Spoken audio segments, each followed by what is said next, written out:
The following program is rated TV MAL. It contains strong language and is intended only for mature audiences.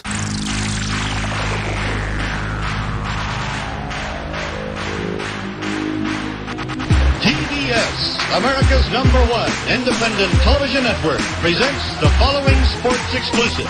You're listening to Basically a Sports Show. Follow us on Twitter at Basically Sports. Subscribe to our podcast on iTunes. And check out every episode of the show at basicallysports.tumblr.com. Now here's your hosts, Zach, Greg, Mike. And this is Andy, and you're listening to Basically a Sports Show. All right, we have to start the show on a bit of a sad note tonight, guys. Yeah.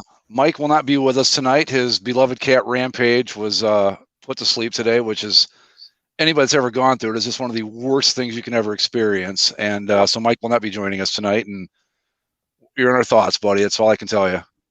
It's awful. Yeah. Never fun, you know. Yeah. I mean, we're all pet owners. I'm sure there's plenty out there. It's usually not something you have to do once, but it still hurts all the same every time you have to. So let's see, God, as old as I am, I've done it 3 different times now, and you think you go, well, you get not used to it, but it becomes part of the process of having a pet, and it never gets any easier. Shit. When I heard about Mike and Rampage today, I got choked up because I just know how hard it is, and I'm not sure, but I think he's had Rampage since we first started doing the show. So she's been around a while. And I get it. I mean, there are people that, they've done studies where people react worse to animal deaths than they do to people deaths. So it's a horrible, horrible thing to go through. yeah, I've been through. I had a childhood dog, and that was hard, but it wasn't my dog necessarily. I was kind of young, but I had a family cat that we had to put down. This is a long time ago, and that just killed me. And now that I have 2 small dogs, and my wife would say, I just start sobbing. I read, I keep reading anything involving the Rainbow Bridge or anything like that. Oh my God, I just crumble. And my wife will come downstairs and she'll be like, "Why are you crying?" I'm like, I just read about a sad dog thing, and need a minute, and that's all it takes. So, when I saw that message from Mike, it's just, it was horrible. It just sends it right in the gut, it just sucks. I told him when he texted us, I said, my heart's breaking for you right now, because I know exactly what you're going through. And I wish there were magical words you could tell someone that would make it better, but you just can't. And it's just, Dennis pops in, he had to put his beagle down in November, cried more than he did when his own mother died. I get it. I had to bury both my parents. And it never affected me. I think because with people, they can say to you over the years, hey, if I get to the certain point, blah, blah, blah, and all that. With animals, it's just, I don't know, man. It's just harder. I don't know why, but it is. Well, it's complicated. People are complicated, and I think that because, especially people we care very, very much about, we often have very complicated emotions about, and very interwoven relationships with, and it's easier to mourn and process that, especially when you have so many years with those people. Whereas with pets, they're just so innocent, and because they're so innocent and their relationship is so simple, and they basically live just to please you. Well, except for some cats. Some cats are just they live for one person, but not anybody else. Yeah. Or there's some lizards out there. I guess, there's somebody with a pet lizard who basically will just eat them. Well, but we as humans that can think a little bit more in depth, we project so much onto our animals. Right. Whether they're we treat them like best friends, we treat them like therapists, we treat them like people that you can have a much more intimate conversation with your dog or your cat than you can some people, just because you're projecting onto them. If my cat could write a book about me, I first off, God, I hope he never does. But if he could, it would be, people would be like, well, that Greg dude, he's crazier than we ever gave him credit for. But yeah, it's it's just the animal. I hate calling them pets even, because it seems, I don't know, reductive or something, but the animal person relationship is just not, like Andy said, it's not complicated. And it's just a pure, and Jeremy brought it up, animals love unconditionally. And that's true. My cat doesn't care that I'm an asshole. He couldn't give a shit. He's like, whatever, dude, and anyway, but I don't want to belabor it, but just to Mike, our hearts go out to you, man. It's horrible. And I honestly, at first, thought we shouldn't even do a show tonight. We should just come on, say what happened to Mike, and go. We're gonna, in solidarity, we're just gonna shut it down, and we'll be back next week. But I don't know if that's what he would want. I don't know what the right thing to do is, or if there's a right thing. Yeah, Mike told us to go on, and so yeah. Yeah, I mean, I say we don't necessarily need to go the whole distance or whatever tonight, but I mean, I don't know. I felt like it was he wanted us to come on, so we should do something. You know, like I said, we don't have a ton to talk about, but well, but JJ Watt found a new home. Yeah, he's out there. Whatever. Out of the blue, right? Was that even in the rumor mill? His former defensive coordinator or something? Yeah, he's got a positional coach. Some sort of positional coach. Yeah. So there's some connection there. And DeAndre Hopkins is there, I guess. I mean, he is there, but I guess that's part of it too.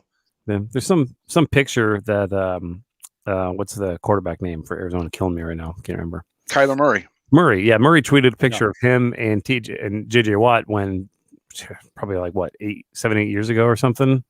They were at some like promotion or some kind of I can't remember what it was for, but like they had met up a long time ago and they had this kind of random picture and now they're teammates. So so he's out in Arizona. It was kind of interesting the way he broke the news because he said source me. And he's doing like squats with a ski cap on in a in the desert. I think that was a reference to there was somebody that was calling themselves KJ Watt on Peloton. Oh Jesus. That was like dropping all these hints as to where JJ Watt might actually sign. And so I think that was like an inside joke sort of thing that if you knew that there was a lot more like drama being where he was being reported to go, that he's like, you don't have to listen to anybody else. I'm the source. I'm going to Arizona. Here's a quick question for you guys. If all three of us, would you have wanted JJ Watt? And I mean, obviously in his peak, everybody does, but today's JJ Watt, for the money he's asking, would you want him on the Bears or the Rams or the Browns? Just adding the totality of what he's done up to this point, was he a good fit for any of our teams? Yes. Not for the Bears, I don't think, but maybe the Rams. Maybe. Yeah, I think the Rams is a team that's trying to win a Super Bowl. You get that old veteran in the room that hasn't got one, and that whole idea. He's certainly not what he was. Well, that's what I mean. Not like, I mean, I guess you got to include his locker room presence and all that, but I mean, just from a pure talent standpoint, because I know Browns fans are devastated that he didn't sign with the Browns. I'm like, I don't know if that's the worst thing. No, but like I think he could have worked very well with the Rams because like you imagine that the amount of attention that Aaron Donald takes every single game, every single guy that they brought in, whether it's Dexter Fowler, whether it's who was it that had a big year? Corey Littleton had a big year before going to the Raiders, where these guys come in and Aaron Donald still gets his numbers, but because he's taking up so much real estate so much of the time, everybody else gets that little bit of an extra opportunity to shine. Yeah. And it seemed like in the past couple seasons that Watt had spent a little bit more time on the edge than he had on the inside. So he wouldn't have been the same, but he certainly would have made an impact that I would, because even I think of guys that the Rams have brought in on that sort of last leg, like Clay Matthews Jr. Yeah. He came in and most people thought like, oh, what are they doing? He's too old. He's not going to be nearly as effective. What a waste of money. And then he had like one of the best years of the last 5 years of his career. And it was just like, yeah, because Aaron Donald takes up so much oxygen in game planning that you can let these other guys get their shots when they need to. So I saw him being connected to the Rams early, but it seemed that I don't know what side wasn't pursuing it, but it didn't seem like there was a whole lot of there. And so the connection kind of went away. Well, see, like with the Browns, it would have been great to team up with Myles Garrett, one on each end. Sure. And then you just Aaron Donald's just in a different league. He's playing like defensive line, like Wayne Gretzky played hockey basically. But the thing that concerned me about bringing JJ Watt to the Browns was the salary. It was just a lot of money for a guy. What's he? I don't know how old he is, but he's got an injury history. And I'm not taking the thing away from JJ Watt. I'm just thinking that if you're a young and up and coming team like the Browns, you could probably split that cap money up and address bigger issues that you have. And the defensive line would have been incredible with him, but that wasn't your issue last year. It was really your linebackers and your secondary. So I'm not happy that he didn't sign with the Browns, but I'm not heartbroken either that he didn't. I guess is what I'm trying to say. Sure. No, I get that. His durability is just so, you're not going to get 16 games out of him. Right. And while he's still good, I part of me kind of wondered in the back of my mind if he went to Arizona just to try and channel the Wisconsin uniform energy again. See if he can perform again in red and white. I don't know, but hopefully he can make those uniforms look as good as Wisconsin's do. Good Lord. Yeah, that'd be nice. Because it's people are like, oh, he's reuniting with DeAndre Hopkins. It's like, but they don't play on the same side of the ball. Like, it's not like Hopkins is going to get open more because JJ Watt's there. Right. Exactly. Yeah. And I am kind of surprised at how much money he's getting. 2 years, 31 million, 23 guaranteed.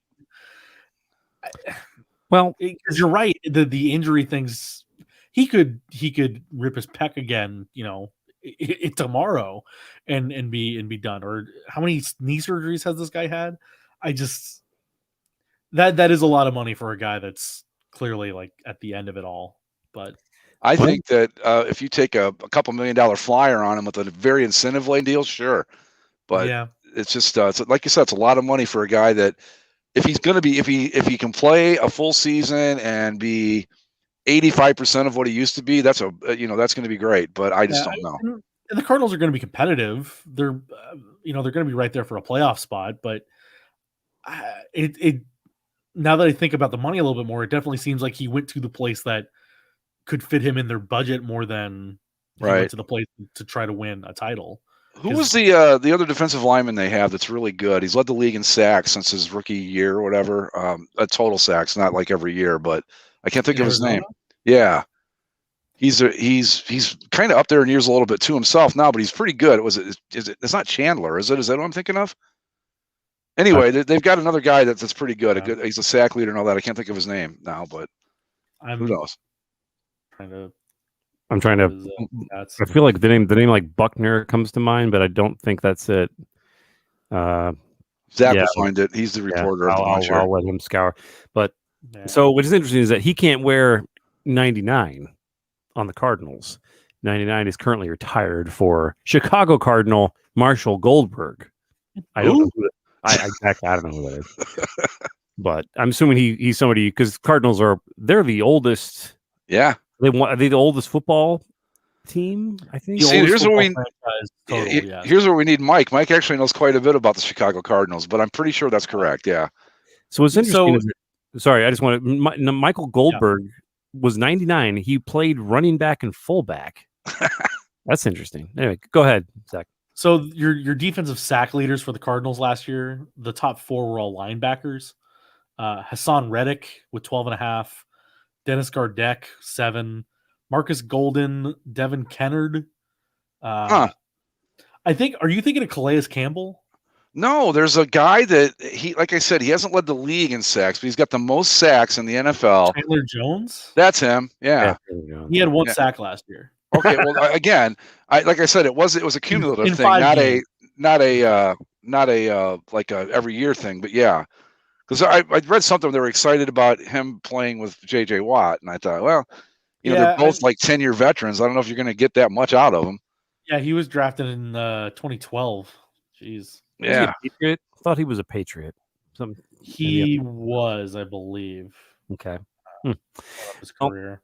Well, I'm guessing that JJ Watt will be able to convince the Cardinals because Marshall Goldberg, whoever he was, no offense to him or his legacy, but the other side of this coin is that, like I mentioned before the show started, all these horrible mock-ups are rotating about Russell Wilson in a Bears uniform, and which is bad enough as it is. But the number three has been retired for a very long time by the Bears. Bronco Nagurski or number 3. And I don't know. There's no way that he would wear number 3. Hell no. It insults me to see these pictures. It's like, I get it. I don't even know what the hell this design intern, but they don't know. I know, but I just can't imagine. What was I going to say? I forgot. It's Go ahead. It's easier for the graphic design intern to Photoshop a 3 than to like make up a number that he would wear. Oh, I know what I was going to say. So you had Nagurski with number 3. He was a running back, right? Fullback, something like that. Yeah, he played both sides. Yeah. You had the guy from the Cardinals, number 99. I think the NFL should do like college does and just let the numbers be what they are. Because I get the biggest kick out of watching a college game and seeing a defensive lineman wearing like number 7, or you know what I mean. So I think it's cool that, but we'll never see it again because they're not going to do that. But I think it would be great if they did. Yeah, no, I completely do not advocate for that. Here's one of the worst mock-ups I've seen, by the way, Greg. You want to show this? Oh Lord! Somebody put about 10 minutes of work into getting this one. Oh yeah. It looks like he's wearing a Bills jersey with bear stripes on Right, it. they screwed up all the color grading. No, that's from a Schefter tweet. Right. Have like he was in the Bears, the Cowboys, the Raiders, and the Saints, and it's all just like I don't know. clearly somebody else's body plastered onto his head and arms. But that's one of the better ones I guess I've seen. It's this, 3 is too small, isn't it? I guess It's not positioned right either. just See, they shouldn't put this stuff out there for people like us to go over because we're just going to tear it to pieces. I know. Well, I'm also just curious how much Russell Wilson is actually available or not, because I know that rumor got put out there, but it doesn't seem right. I just don't know why the hell he mentioned, because he would waive his no trade clause for 4 teams. The Bears were one of those teams, and because the Bears were simply on the list, Bears fans started freaking out because, oh my God, Russell Wilson could come, and now it's this Holy whole shit, we got picked for something. Oh my God. Yeah, it's just people just don't. And now there's Alex Smith is looking like he's going to be released, and he's 36, and he's still With one leg. Yeah, I mean, Alex Smith, in any different situation, sure, but I don't know. I have no excitement for the Bears at all, and I just don't care right now. I'm so footballed out completely. Yeah. It's March 1st. You'll delude yourself into thinking, oh well, maybe by September. Yeah, but that's a long way away. I'm looking forward to just little baseball coming back here soon, a little bit. And I know it's not fair but I'm excited with all the vaccines rolling out and stuff. Johnson & Johnson's supposed to be coming out soon. I think we need people at sports games. I'm sorry. We need to get some fans back in the stadiums because this. I watched the spring. God, I can't believe I'm about to admit this, especially after I went on the boards and said I'm completely over baseball. But no, you do this every year. But there's not a hell of a lot on TV at 2:00 in the afternoon, boys. It's just the way it is. And I'm flipping through the channels, and it was the I don't even remember now. Angels White Sox, and they actually had. I mean, it was enough of a crowd where you went, okay, it doesn't look weird. And that felt so good just to see that and just to go, okay, it doesn't look like just, one of my old rec league softball games. There's not a single soul in the stands. I think they're letting in maybe 2,000 for Angel spring training games. That's a lot for a spring training game, isn't it? Maybe it's only like 1,500. It's a small number, but like I find these spring training games, because I didn't realize they were doing this. Because when it comes to baseball, it's the one sport that my grandmother like actually pays attention to, and so she called me because a friend of hers that's an Angel season ticket holder was like saying that she was watching the game, and all of a sudden the team just came off the field and they changed innings for no reason. I guess spring training is being taken like less seriously than normal. Wow. Like they're cutting out, like the game the Angels and Giants played for their opener on Sunday was 7 innings. Yeah. And before the game today against the White Sox, the Angels said that it's only going to be a 5-inning game. And it's like, I understand. Like, I guess I don't understand why we didn't do this before, I guess, but it's just so weird to think that like, yeah, we're just going to go out there and play a few innings and it doesn't really matter. It's like, we always knew that, but to just say, yeah, we're not going to play a 9-inning spring training game anymore is kind of odd in a way. You know what though? I've been to spring training 3 times in my life now, and every time I went to a game after the 3rd inning, I couldn't care less. Sure. Once they get like the 76s and 83s on the roster, number 87's out on the mound, it's time to go home. So I don't think it would bother the fans that much, as long as, of course, that's not going to happen either. The price is being adjusted accordingly for the game. If you're only going to get 5 innings, you should only pay for 5 innings, but we know that's not going to happen either. But I'm with Andy. We just need to have fans back in the stands. I'm not saying a full house, but we need something here. Yeah, Yeah. it's just so hard to. I mean, I think it's also just an extension of me just being so over the, not necessarily over the pandemic, but I mean, just like I feel like fans playing in empty stadiums and stuff. It just doesn't work for me. I need that excitement, that noise, that like I can't deal with the piped in crowd crap anymore. Well, what it sounds like across the country, I would think that by the time baseball season actually starts, that California might just be the only state that it doesn't have people at this point, because even New York is letting people into the indoor facilities. So, Well, I mean, it depends on. I mean, I don't see why you wouldn't believe it, because these are stats that are available to everybody. But it looks like cases have really plummeted since the first of the year, where it's really coming down the other side of the hill fast. And you hope that's like, okay, that's twice now. And you've got all these people that have had it. You're kind of running out of victims at this point. You add the vaccine into the mix, and hopefully, God willing, we're getting towards the end of this thing. I hope. And well, the idea that the goal, I suppose, is to get to where you have vaccinations available for anyone who wants it. Anyone. Yeah.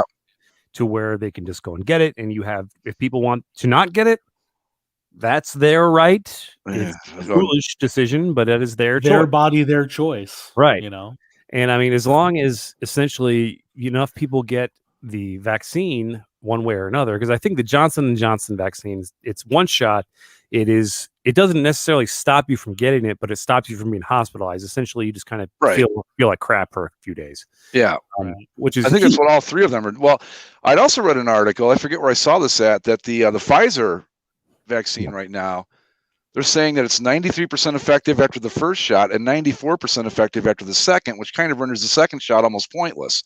Right. Unless you're really worried about that extra 1%, which me being the hypochondriac I am, would be worried about that extra 1%. But a lot of people, they're thinking that if somehow, if they can, back this up with real data, that you've doubled the amount of Pfizer vaccines available just like that, if that's the case, which would be great too. But to the people that don't want to get it, I suppose I understand.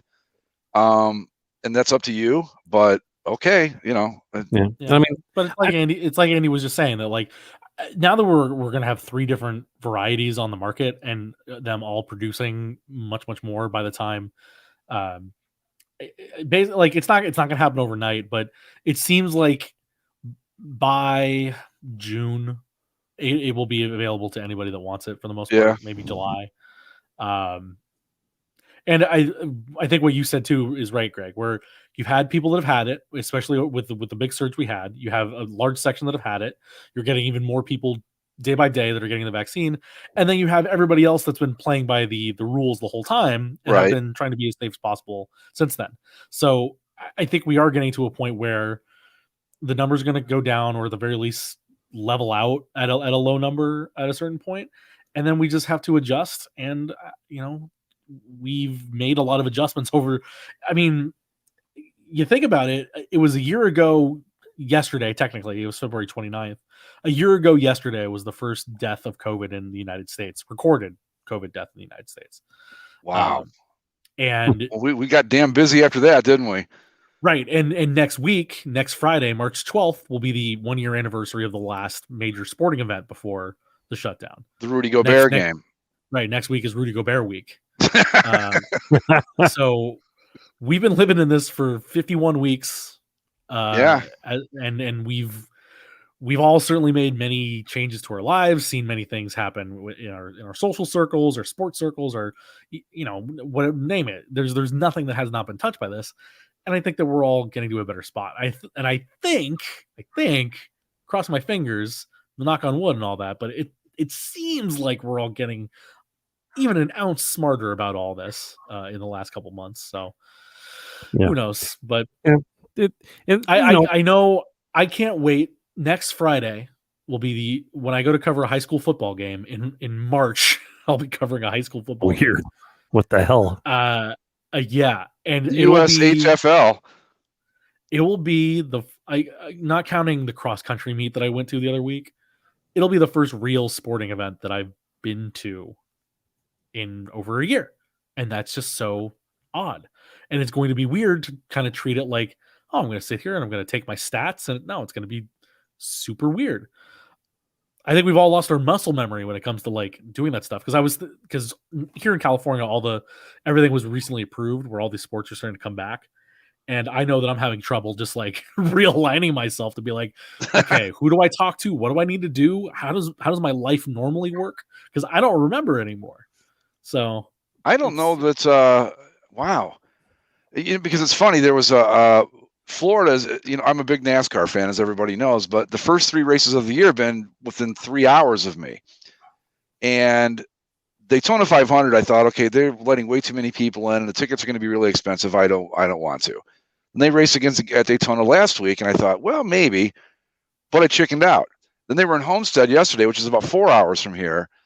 And I'm here by myself, and I thought, well, I can just hop in the car and go to the race. And I, again, chickened out. I thought I don't want to. Yeah.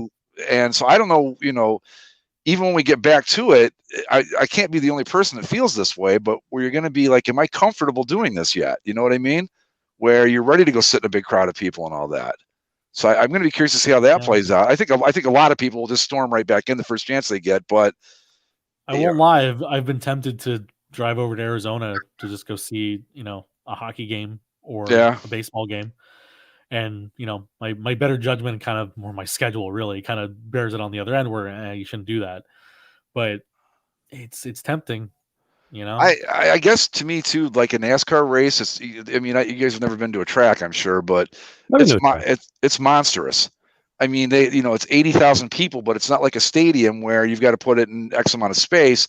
You've got a 1.5 mile track to work with. So spacing wouldn't have been a problem. It just, to me, didn't feel right yet. And I'm just curious to see, but there were people there. I mean, it was probably a quarter full, I guess. Everybody spaced out and stuff, but I don't know. I imagine it would probably be pretty safe, but I'm still a little nervous about it. Hell, I get nervous walking into the grocery store if there's more than 30 people in there. Yeah, it's going to take I've had the Pfizer vaccine, the first dose. I'm getting the next. You did. How'd you manage that? I called. I mean, it doesn't hurt that I have type 2 diabetes and you're diabetic. That's right. Yeah. And the BMI, my BMI is like the right number, I guess. So, but the thing is, so I called, and all I did was just called my local coronavirus healthcare thing and was just like, hey, I just wanting some more information about this. I'm getting antsy or whatever. And they're like, well, are you an essential worker? And yeah, I mean, I'm essential in some regards, but I wouldn't say I'm an, according to Hoyle, essential worker by me. But I just kind of said, yeah, I figured they'd ask some follow-up questions, but they're like, all right, how's Friday work? And I was like, shit, all right, I'm there. But I mean, either way, I fall into the category of what's being done right now.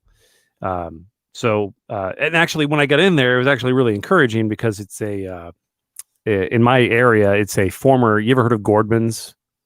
It's a department store. It's a huge department store, and they had it completely outfitted so they could cycle through hundreds and hundreds of people at a time. So that was really encouraging. Good. Yeah. But the funny thing was, there's still all this Gordman's shit everywhere. So there's signs like be the bold businesswoman everywhere and stuff like that. But yeah, the shot went fine, and the second one is supposed to be the one that knocks you on your ass, makes you kind of ill. So I'm looking forward to that in a couple weeks or so. But yeah, you're young, you should be okay. Yeah, and it's more and more people, family wise and stuff, are getting it. But I think just like we said, you just have to make it available for all, and then from there you can pretty much say, all right, folks, get it. If you don't get it, whatever. But we need there's no excuses. Like it's out there for you. Go get it. Not only that, but even after we've all been after the whole thing is over, COVID's not going anywhere. It's going to be there. Yeah, and there are adaptations, and there's testing being done with a third shot with Pfizer, and there's one of those things to where they're not certain if there will be required further boosters along the way, but either way, if we can get it to a point to where the bulk of the population, even if you're just getting a little sick every now and then, that's a hell of a lot more manageable than spreading a really severe illness everywhere. Well, the old people are always going to be susceptible to a lot of things. So that's just something that we've I hope have learned the lesson from this time around to go, okay, next time, or from going forward with this, we know we have to be extremely careful during this is going to become seasonal, like the flu is my guess. And there, you're going to have to be very careful about during the winter and this and that. But, flu and everything is dangerous too. I mean, that's the thing with old people. And I don't think people understand this. Everything's dangerous to them, any disease. This one was particularly virulent because it just was, we'd never had it before. And it's a novel virus. Yeah. And, but yeah, I would go. I think I already told the story on the show where we had just gotten here and we were going over to Publix like after I'd been here for 4 days, and our front lady's like, "Would you like a COVID vaccine?" And just like to anybody, I'm like, "I do." And I went running over there, and you're like, "You're not old enough. You don't live here." Blah blah blah. Or I would have had it already. I mean, I'm good to go. I'm not one of those. I'm not going to take it because of Bill Gates and all that nonsense. But the more people we get, the better. Doesn't catch on fire. Well, that'd be kind of cool if it did. Well, there's another thing going. We don't want to turn into like the COVID-19 show or the vaccination show, but there's this thing going around too where, so-and-so got the vaccine and died. Well, living with a medical professional, I understand this. When you've got a vaccine, like the flu vaccine probably kills people every year too. You just don't hear about it. But this one, there's so much focus on it. And what they're doing is they're going, 39 people have died out of how many have been vaccinated worldwide so far? Do we even know?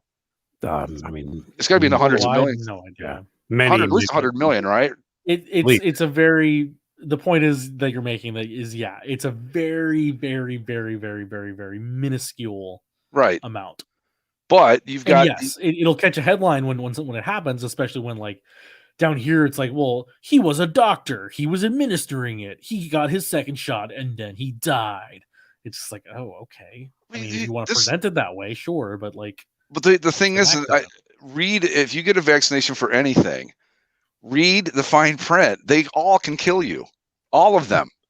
Well, I mean, just driving in a car. I mean, but I mean, they're acting like this one's got such a higher risk factor. Maybe it does a little bit because it's got such a shorter, track record to work with. But this is not unusual. I mean, it's horrible. Don't get me wrong, but it's not out of the ordinary. Like anybody should know from watching as many sports as we do, the amount of medicine commercials that are on there, how 2/3 of the ad is reading the fine print. Yeah. It's just like, don't take this if you're allergic to this. Don't do this if the blah, blah. It may result in vomiting, diarrhea, or death. It's just like, yep. Well, I have psoriatic arthritis, and there's this drug out for it that supposedly really helps. Like you'll get 50% better in 6 weeks. And then they list off all the things that could happen. I'm like, yeah, you know what? I'm good with just having the condition. Thanks.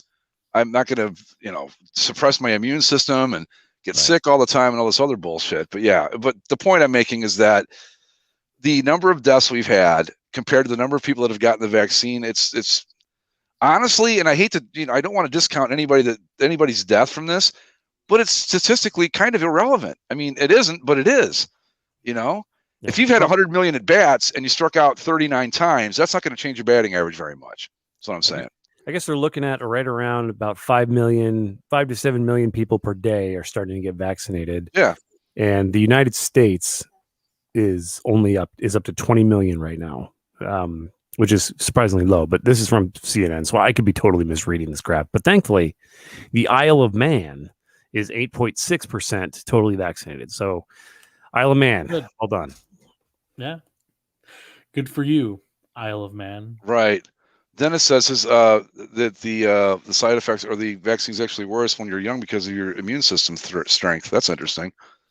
But yeah, anyway, but to get back to the original point, it will be great to have fans back in the stands. I agree, Andy. That's what we need. Makes sports much more interesting to watch.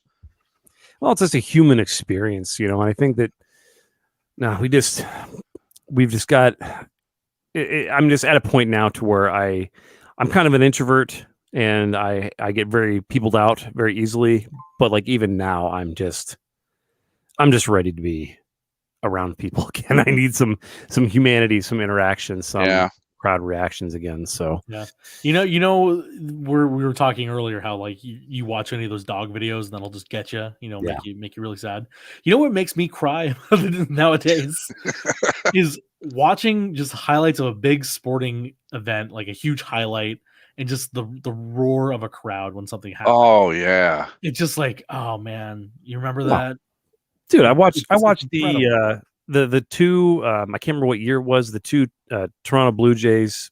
One of them was, I think, the Encarnacion home run, and of course the bat flip. I can't remember who did it. Jose Bautista. Bautista. Yeah. Bautista bat flip where he hits the home run and the fucking home run horn goes off like 1 second after he hits it because the guy knew it was gone and the whole building's fucking shaking. Wow. There's something about that Bautista home run or just home runs in like clutch home runs in Toronto that just make my fucking just body shake where it's like, yeah, God, that's fucking awesome. Well, Mike said that they should make a 30 for 30 of that 45 minutes of that Rangers Blue Jays game where Bautista. I think he's right. Absolutely That wild. if you remember that game, Yes. that just those like inning and a half or whatever it was, there's a whole documentary just on that. It was amazing. But yeah, that was one of the greatest home runs. And I know people are like, oh, he was such a showboat. And it was like, no, they'd gotten a bullshit run in the top of the first or the top of the inning. And he hit the home run. He's like, fuck you. There's your shit run. This is how you do it. I mean, that's the way I took it. Yeah. And it was one of the most awesome baseball moments ever. It was so great. I'm pulling it up because it's fucking Yeah, awesome. we got to see it now. Shit, you got to now, right? Yeah, and fuck the Rangers, really. Yeah, well, right. Come on. You know what? Learn how to hold a fucking lead against the Cardinals. We're not having this conversation. God, All right. I'm getting it set here. Hold on. We'll do the whole show tonight on like great crowd reactions. That'll be fun. Sure, why the hell not? And we got to get to Pete Weber too, Andy. Don't let me forget that. Oh shit, yeah, all right, yeah, no problem. So here we go. Here we go. Get ready, guys. Here we go. Oh God.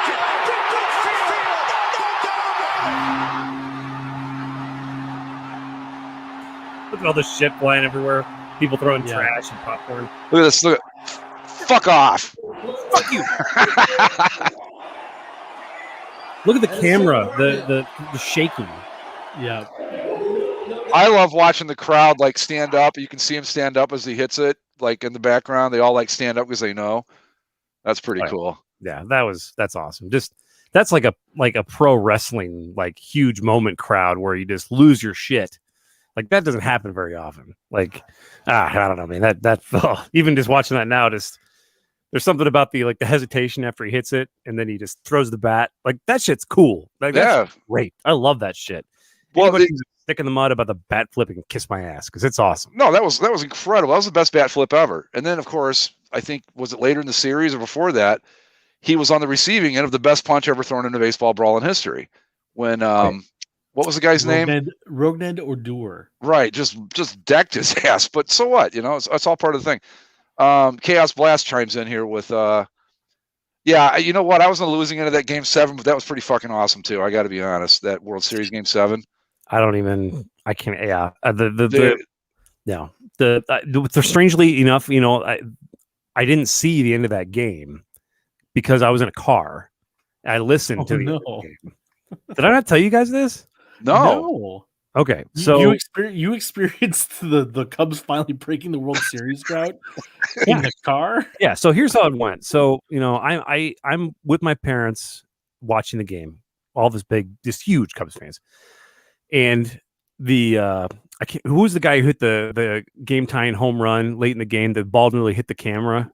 Javi Baez? No. Indians. For the Indians? Oh shit! It was one of those late season signings they had. I can't even think of his name now. You think I'd know it right off the top of my head? Killing me.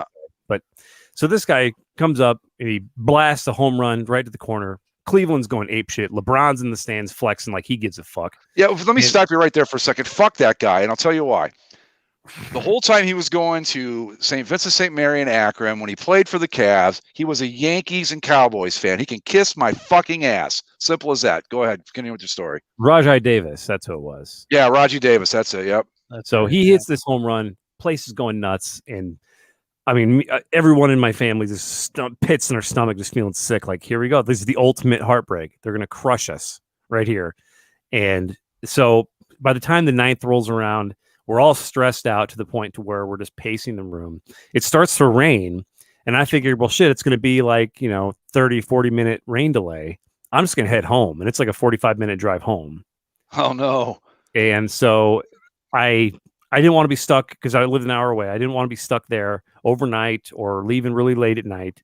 So I just got in the car and I'm driving off. And all of a sudden, I'm like stuck in no man's land, 20 minutes between home and my parents' house. So it's like, I can't turn around now. I just got to keep going to listen to the game. Thankfully, I had the radio going, and I just listened to the bottom of the ninth in my car, like probably 20 yards from my apartment at the time, and lost my shit. So, but yeah, it was kind of a cool memory, and I called my parents right away and talked to them. But I didn't see it. The Cubs won a fucking World Series the first time in 100 years, and I didn't see it. But yeah, that's almost a better story, that one, than if you just been at somebody's house, you know? Sure. No. Yeah, I know. It's a good story, but I would have loved to have actually, seen it. It would have been right. It would have been cool. But I mean, I whatever. I got to experience it one way or the other. So yeah. No, that I know. See that with us, with the Indians, it was, I think Chapman had come in at that point, and it was you're like, oh man, this is it. Okay, let's just get through these last outs and be done with this thing. And then all of a sudden, Rajai Davis hits the home run. You're like, oh my God, there's hope. And after blowing a 3-1 lead and all that, and you're like, oh my God. And then the rain delay came. No, it's the only way a World Series between those two franchises could go, right? I'm honestly, I'm kind of surprised it's not still going.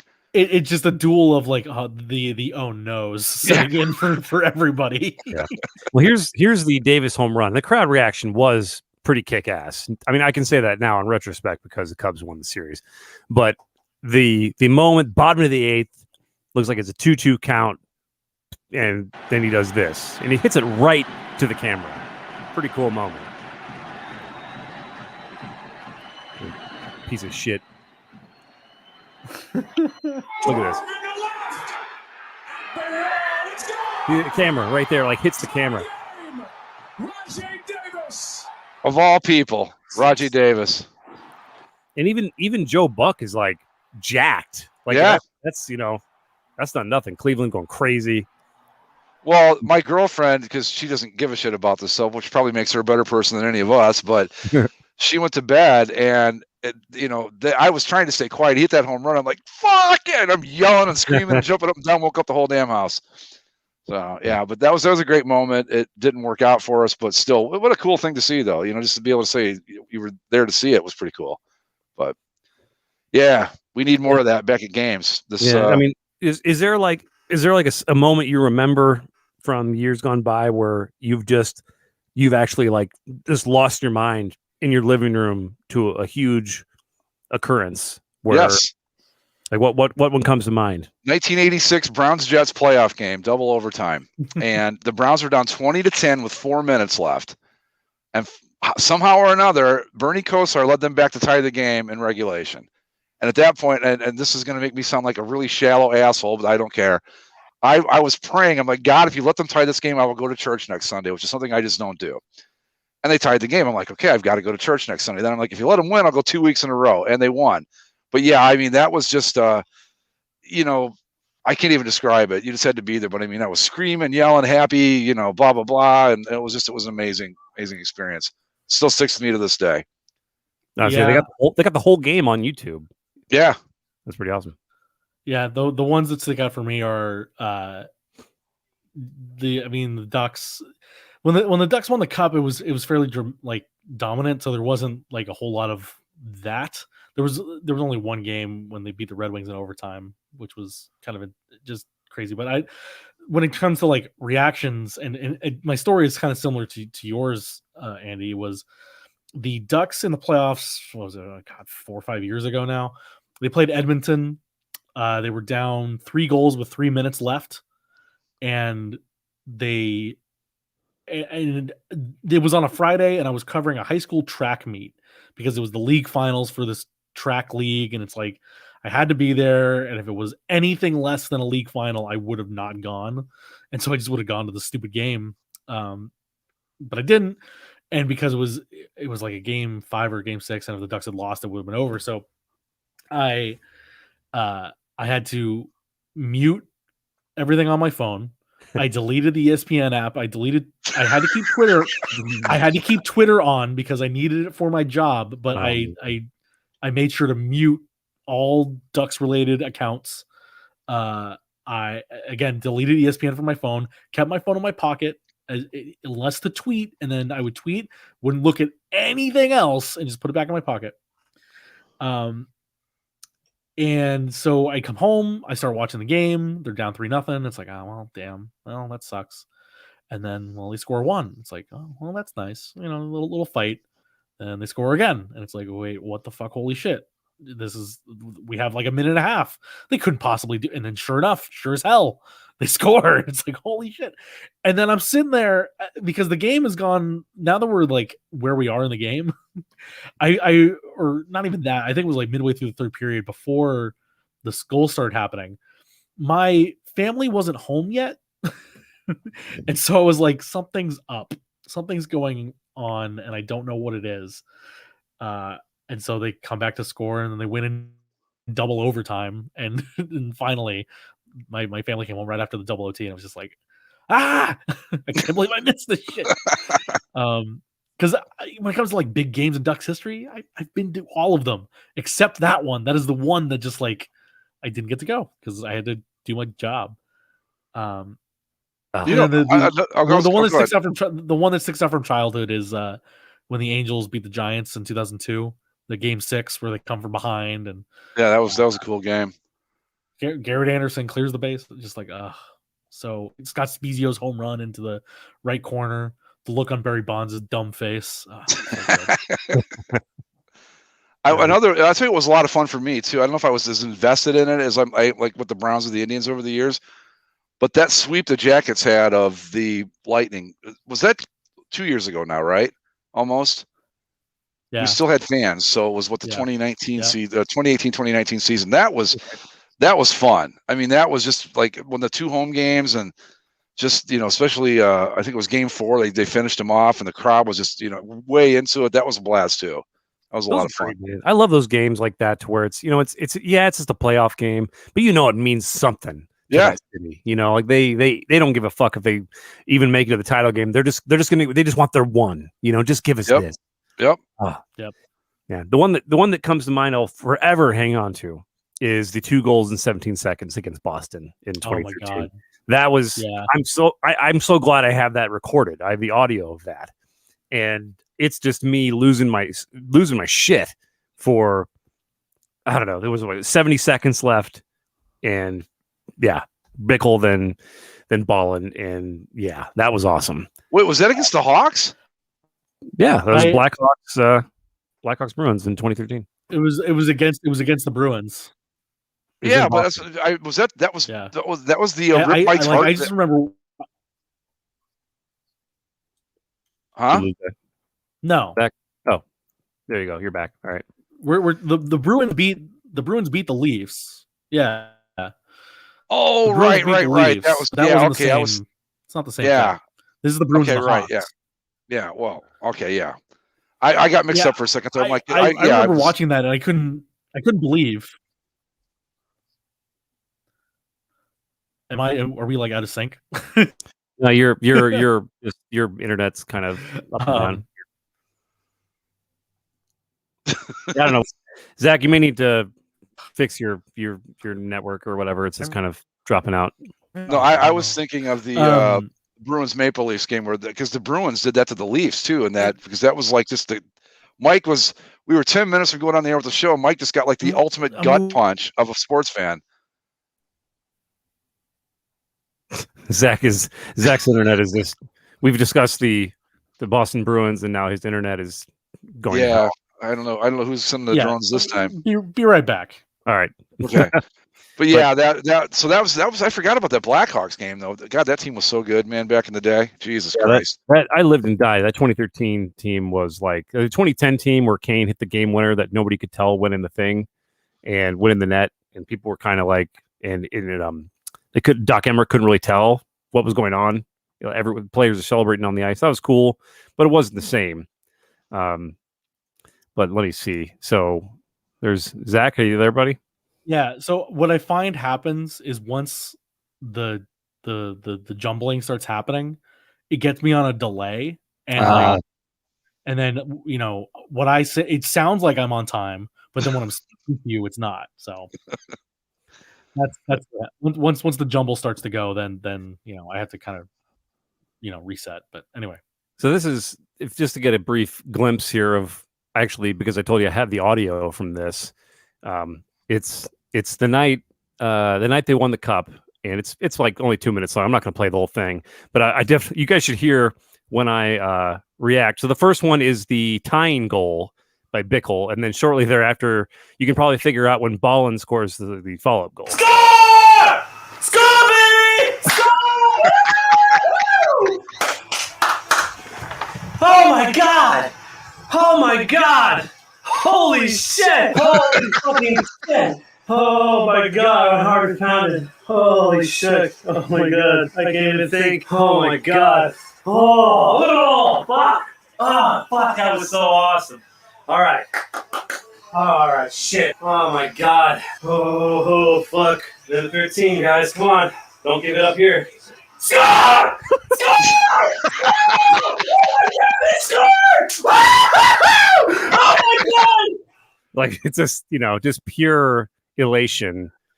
And it was. See, I think that you can say what you want about the other sports, but nothing beats like winning a hockey game like that. It just nothing beats it. No.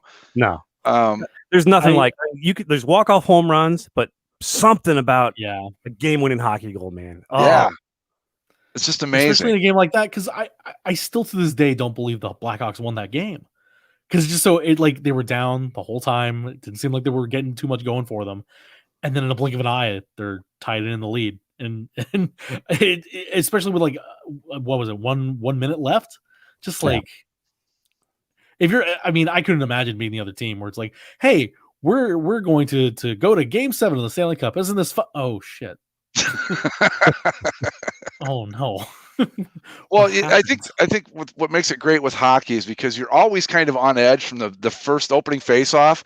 Yeah. You're constantly on the ride, and when you get that release, I don't know, it's just better to me. And I'm not even as big a hockey fan as you guys are, but like I said with the Jackets and the Lightning that year, that was just so much fun because you just you're constantly. Well, anybody that follows hockey knows. It's just you never know what's going to happen when. We've talked about it before too, where we've seen overtime games end on a goal that was just utter bullshit, to be honest about it. Yeah. And you just never know. So you're always on edge, especially in OT, because you never know if your team's going to be the one that gets the fuck, how'd they score that? So when it comes to hockey games and overtimes and series, Andy, I will never get the years back of my life that Ducks Blackhawks Western Conference final took from me. No, especially for me. They played what? How many overtimes did they go? I was there. I was in the building for the triple OT game where Andrew Shaw tried to score with a headbutt. Yeah, I love hockey. Just I love that. That was incredibly stressful. That game went till 1 a.m. my time, and it just kept going. Those were rough. That the Blackhawks and Ducks, those were good series, and I felt. Hell, all those the Blackhawks Kings series that you had to sit on the other side of too, because I was as emotionally invested in those ones too, because it's I do not want these motherfuckers to get anywhere near the Stanley Cup. Yeah. But Alec Martinez had a hell of a year. He. So what is Dennis mentioning? This is the 2012 Game 6. I'm assuming this is the penalty that he's discussing. He says the building explodes. Oh, was it a 5-minute major? This is the Kings when they won their first cup. Oh, who gives a shit? No, I'm just kidding. No, seriously. So this is just a penalty, I guess. Was that Game 6? I thought it was Game 5. It says Game 6. Steve Bernier boarding major penalty Game 6. Yeah, they get a boarding, and then the Kings score 4 goals on the major penalty, and the game was over before it even started. It was 5 minutes into the game. Oh well, all right, we'll watch a little bit of it here. So I'm just trying to get the this is just a penalty. So fuck that, whatever. There you go, Dennis. I thought it was going to be I thought this video was 2 minutes. Okay, that's nice and short, and I couldn't find any. I don't know, but so there's something about hockey, man. Because basketball, I love watching a good basketball game. There's sometimes nothing better than a good basketball game, but always towards the end, especially if it's close, there's all this stupid ticky-tack foul stuff. Yeah. There's always the risk of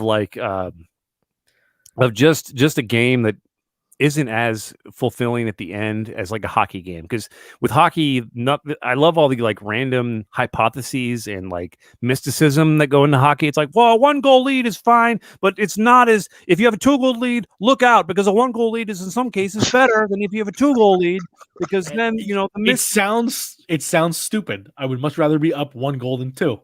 Yeah. It's so because weird. when you're up 2, you're fine. You're thinking, this ain't no big problem. Yeah, you relax a little more, I think. And then you get scored on, and then you're in a haze, and then they score the second one, and then you're done.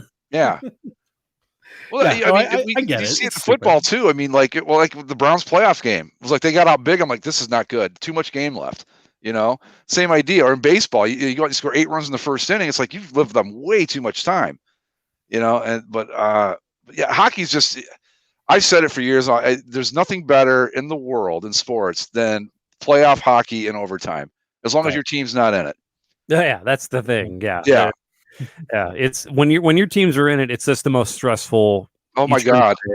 And life is miserable, because it's just nothing shot. Matters more than what is going on the ice at that point. Yeah, and it just blows my mind that like. Okay, I get it that you don't want to watch, the Red Wings and the Coyotes play in January. Fine, I get that. But why the playoffs aren't like just these ratings juggernauts just blows my mind, because they're usually pretty fucking awesome. I just don't get it. We'll see. The TV deal's coming up, and it sounds like ESPN is definitely going to be getting slice of it this time. So yeah.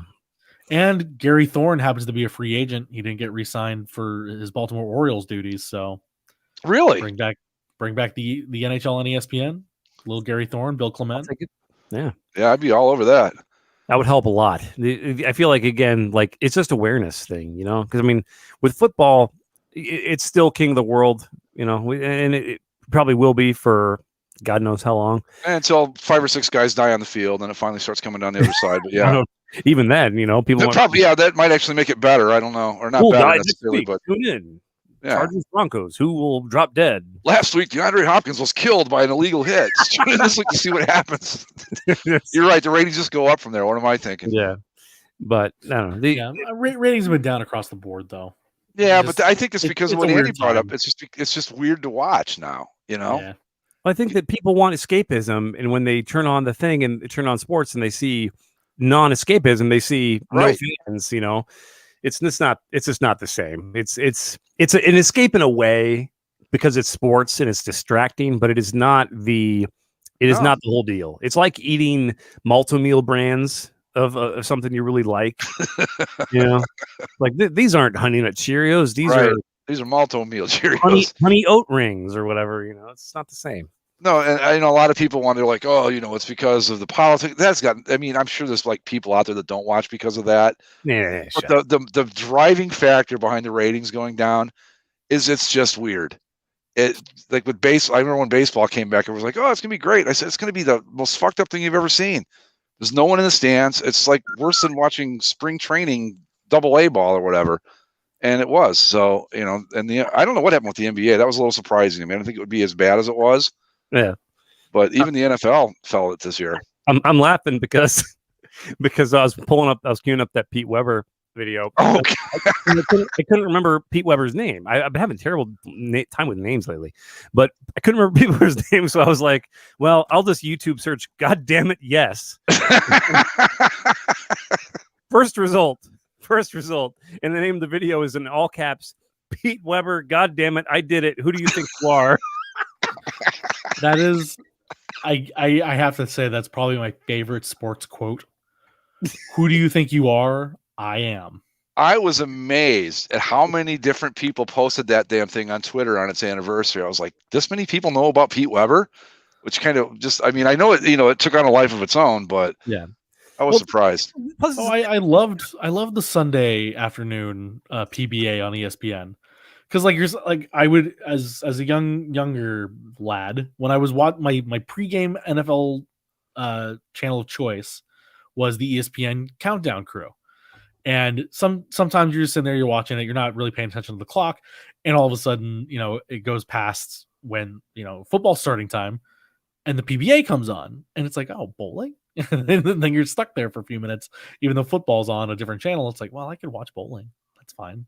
does anybody? I know that when I was a kid, bowling used to be on ABC, and it was actually a pretty good ratings getter for them. It was surprising, but a lot of people bowl. I don't know if you guys do. I used to when I was a kid. I don't anymore, but Yeah. I Casually. used to bowl a lot. yeah, I think the last time these buddies of mine talked me into joining a league when I'd first moved back to Ohio from New York, and I thought, yeah, it'll be fun. Yeah, the fucking thing started in like, I forget, maybe September, mid-June. We're still going on. I'm like, that's the last time I'll ever do that. That's like longer than a basketball season, for fuck's sake. Yeah, that's too much. I mean, it's fine if you're like into it, if you're really, really hard. It was Friday nights too. I was like, no, I'm not doing this for fucking 9 months. No way. I didn't say it's expensive to bowl. Like me and my wife went last year and a half ago or something. And it was like $40-$50. It's like, what the fuck? Like, I mean, to play like 2 games, and rent shoes. Really? It was more, I think, because it depends on the day too. So if you go on like a Tuesday or something, it's not as much. Because it was a Saturday night or something, it's hot shit. Wow. Yeah, I don't know, but there's no other. Tuesday night cosmic bowling, man. That's where you got to go for the $20 deals. All right. Well, here's Pete Weber. Oh, my boy, Pete. So, yeah, I want to hear Greg's story here about Pete Weber. Here, I got multiple Pete Weber stories actually. Well, this is him winning some sort of the championship, whatever many years ago. It was a U.S. Open, maybe. I'm not sure. Here we go. Strike to claim it. A strike to claim it. And he got it!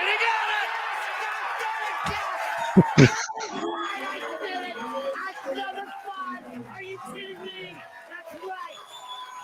Who do you think you are? I am. Damn it, they're right. Damn it, that's right. I did it. That's 5. I did it. Pete Weber, when this was back in the 80s, the Imperial Lanes in Toledo had one of the PBA tour dates every year. And Pete Weber would hang out at this bar that I hung out at called Mom and Dad's on Airport Highway in Toledo. I don't know if it's even still there anymore. But I remember the first year I was hanging out there and like, hey, Pete Weber's coming in tonight. And I'm like, the bowling guy?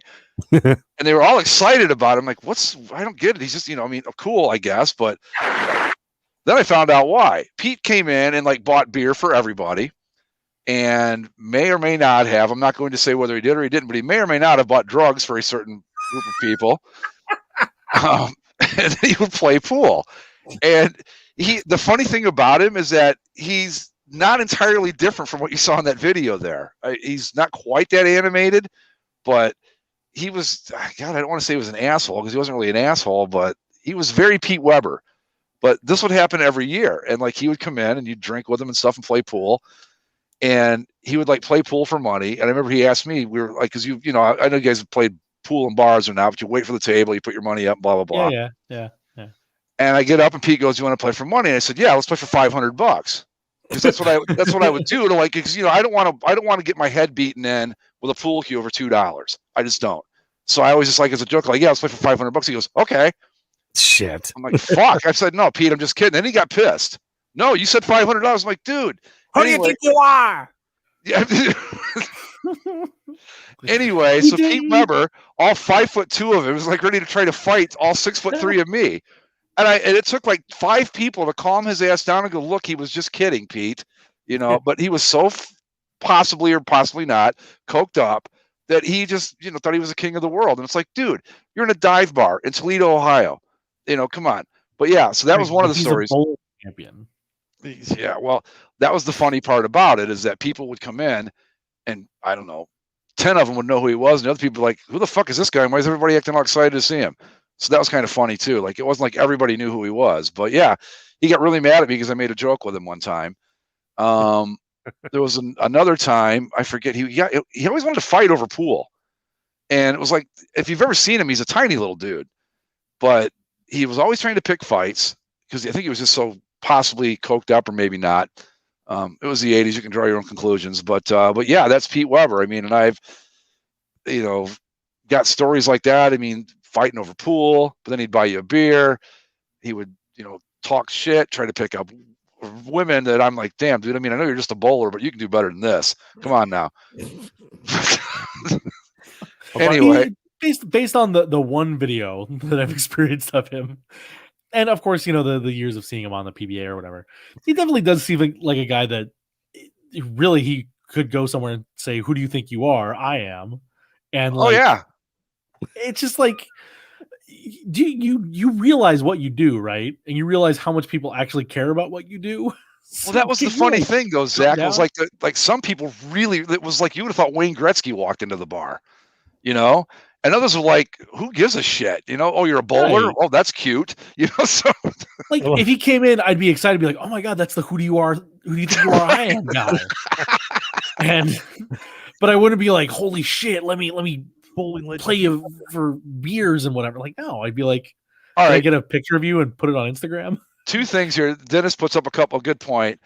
150,000 on cocaine between 1982 and 84. Yeah, and half of it was in that bar in Toledo. Okay, I don't know about half of it, but I would tell you that a good chunk of it was. He also says that Pete Weber's listed at 5'7" on Wiki. I'd say more closer to 5'5", maybe 5'6". But yeah, he's a little guy. Great bowler. I mean, if you're into bowling, but just a weird cat. And Yeah, number 5, he did it. yeah, The thing is with bowling, like, I tried watching a few, like, from the last probably 10 years, a few bowling clips and highlights and just full. I like just kind of sit back watching bowling. It's kind of like golf, but I like to watch the recordings, the old stuff. And it's just not the same for me to watch the new stuff. Because, I mean, it's kind of like with poker to where they're all covered in ads, kind of like Pete Weber, where every inch of them is covered in different sponsors. But I like watching ones from the early to mid 90s. And I've said this before, but they're just between the mustaches and the these guys are hideous. There's a lot of pro bowlers that made millions and millions of dollars. Just buttfuck ugly looking people who back in the 90s were bowling gods.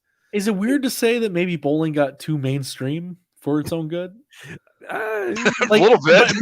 Right, but this is what I mean is like, even if it being just a little bit mainstream is too mainstream for it, because now you get like you said, you just get some normal people that have taken the time to like perfectly cultivate the spin on the ball, and it's like they just nail strikes every time, and it's like that's boring. And the thing is though, the more I've watched of the bowling stuff, it's actually far more, like with anything, the more you get into it, the more you figure it out. And I mean, yeah, obviously every bowler is going for a perfect game every time, but because of the way they do their lanes and the different types of oil patches lanes and stuff like that, there's actually a lot of variance and a fair bit of gamesmanship involved that actually, brings out the skill in some of these guys. But it's more of the, like, I associate the bowling scene from the 90s with a lot of my childhood. With my one of my relatives was an avid bowler, and we would go to bowling with her a lot, and it just that whole era. I'd like to see it grainy and shitty quality, like 240p on YouTube, where you just kind of look through the blocky pixels and try to figure out what's happening. Yeah. It's our version of curling. They need to both have a pitcher of beer just sitting on the table behind them. Well, I forget, it was Jim Rome that said any sport that you can play while you're drunk isn't really a sport. So, and the highlights need to include the bowling alley CGI animations of like picking up a spare. Yeah. Well, I remember when we first got electronic scoreboards, like, these are the coolest fucking things ever, man. But honestly, Dennis, he might actually be 5'7". I may have had a drink or two, and I might have, partaken of, maybe an illegal substance here or there back then. So maybe he's a little taller than I remember him, but he's not a bit taller than 5'7". I promise you that. But so by the way, just reading here that the deal JJ Watt signed, this is from John Gambadoro of the Arizona guy. Yeah. Anyway, the deal with the Cardinals was not the most he was offered. The Browns and Colts each offered more money. So Colts would have been an interesting move for him. Well, he's figuring out more money to play with Arizona. So there you go. All right. Well, so that, I mean, like I said, with Pete Weber, if you want me to tell you about, like, him, well, I guess as he admitted it, yes, him doing cocaine in the bar and drinking and getting drunk and starting fights and, that's what made him. That's what made him, like, in a lot of these, like, niche sports, it's the characters that always bring in. It's like the Billy, or not Billy Madison, the Happy Gilmore effect of the weird, uncouth, brash personality that, like, accentuates and spreads knowledge and awareness of kind of what most people interpret as a dull game. And people like Pete, who I think is a wrestling fan and kind of likes to bring that sense of showmanship to bowling. That's probably very attractive to them. They want him just to keep doing that silly bullshit. But yeah. Well, you know, I should, in fairness to Pete too, when he first got to the barn, he was still sober. He was a really nice guy. It was, you know, and I think he would admit this now. I think I've seen things with him on YouTube that him and the cocaine, not a great mix, which as it is with most people, but with him in particular, it made him, I don't know. And, you know, he just would get, and then you drink on top of it, and Christ, you know, and then you throw in the ego in there and the whole bit. But no, if you caught him at the right time, he was a hell of a nice guy. He would, you know, he'd sit and talk with you. I always started to talk bowling with him because I thought, well, shit, that's, you know, he gets that all over the place. So, but you know, he was okay. I, you know, obviously it's more fun to hear about him trying to fight with me over $500 and all that. But overall, decent guy, but not a good drinker, not a good partier. And whoever you think he is, I am. Whoever you think you are, he is. He is. All right, exactly. Yeah. So in Chaos Blast, don't think I don't know that the Scotties just happened. I follow all the proper Canadian media channels. I saw that big hit with the hammer to knock him out for 3. I saw. Don't think I'm not paying attention to the curling circuit. I'm ready for the Briar. Let's go. Look at Zach laying down the curling smack. I love it. He's got his fingers on the pulse of all Canadian sport. The curling, the official sport of Basically a Sports Show, I think. It's really just research because the Winter Olympics are next year, boys. So gotta get your curling, you know, sharpened. Oh man! So wait a minute. So there's going to be So the Summer Olympics are happening again this summer. In theory, yes. Right. In theory, I assume it'll happen.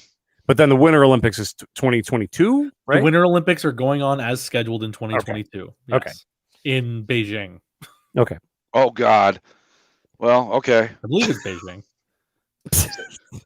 It's not like you're gonna have like a pangolin parade or something. Just no, I'm just worried that everybody's gonna be over them like, hey, we've got these weird outbreaks of them. Like, oh fuck, here we go again. They'll unleash like a giant thing of bats to just fly around. Well, again, if they had any sense of humor at all, that's exactly what they do. It's gonna be one of those Olympics, one of those Winter Olympics where everything's so separate because Beijing is like the lowest altitude Winter Olympics ever, and so like you'll have the arena sports, you know, your ice rink games down in Beijing itself, but then everything else is going to be up in the mountains, like 45 minutes away or whatever. That's fine. That'll be interesting. But yeah, we're going to have Olympics in back-to-back years because of COVID, and well, that'd be kind of fun. I think I remember seeing that the regular Olympics are still going to be as scheduled. So instead of it being a 4-year gap between summer games, it'll be a 3-year gap. Just to get things back online. Right.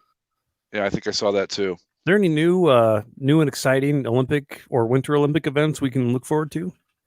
Sometimes they have a new. Well, in the summer games, we're getting skateboarding. Really? And skateboarding and surfing. Surfing's coming for the Tokyo Games. Okay. I don't know if there's anything new in the Winter Games, but I know in the 2024 Olympics in Paris, we'll have breakdancing. Oh my God! What? Yeah, it's every 4 years, like the local whoever the host is gets like to pick a provisional sport to like try out. But breakdancing, big breakdancing scene. That was like 1986, right? Breakdancing. I mean, come on. Isn't that are we a little past our due date on that one or our expire by date? How do you so in 2020 in 2021, I guess now. Yeah. The Tokyo Olympics will feature the reintroduction of baseball and softball.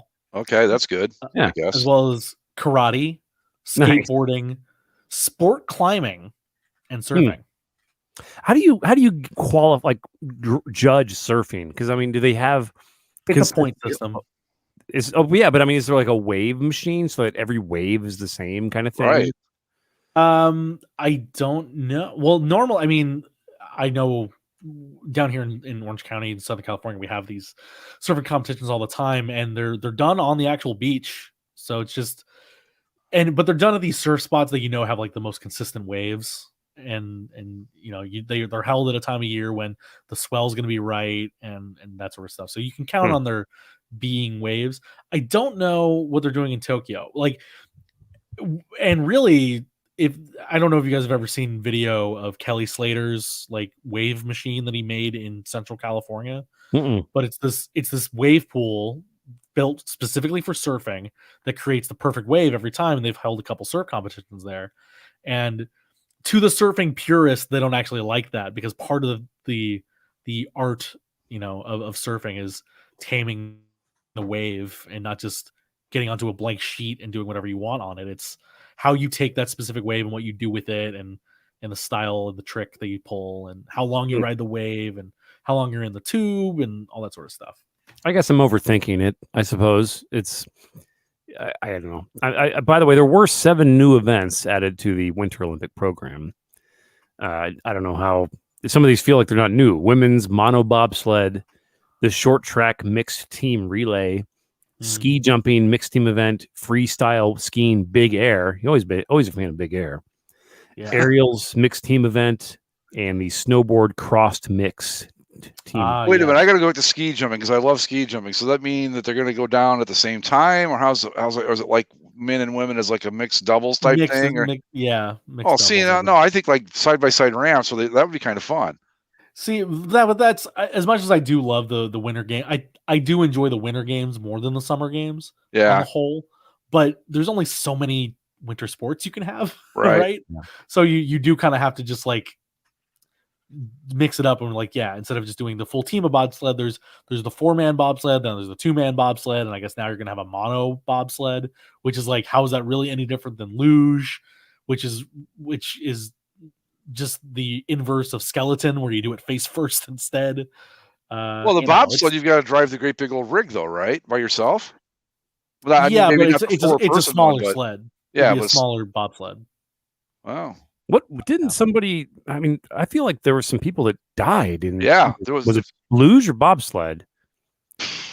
Whichever one you're in the giant tube for that goes like ridiculously fast. I mean, a luge rider. I think he actually got it. Yeah. I hate to be so descriptive about this, but I think he like bounced or something, and his head caught one of the cross beams as part of the structure. I mean, it killed him instantly. It's part of the danger, and like I remember when that happened. Obviously, it's not like I'm paying attention to luge all days of the year like I am curling, right? but I remember them talking about like over the years, there's been like an explosion of making the tracks a little bit too fast. Yeah. Where you're catching these insane G forces, and it's really at a certain point, it does become too much for the human body to actually be able to control and react to. So I think they've toned it down a little bit since then, because I think it was the Vancouver Games in 2010 when that happened. That's what Jeremy's saying in the chat here. It was the luge in Vancouver.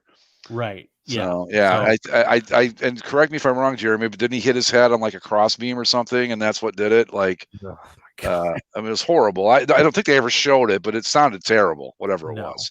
But it's also so strange because luge, I'm always fascinated by the photos of like these abandoned Olympic villages and complexes.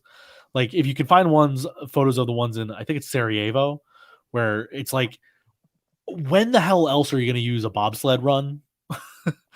Well, I actually have an answer for that, so go ahead. I'll answer your question. Well, but it's like some of these places you build these very specific things. Like in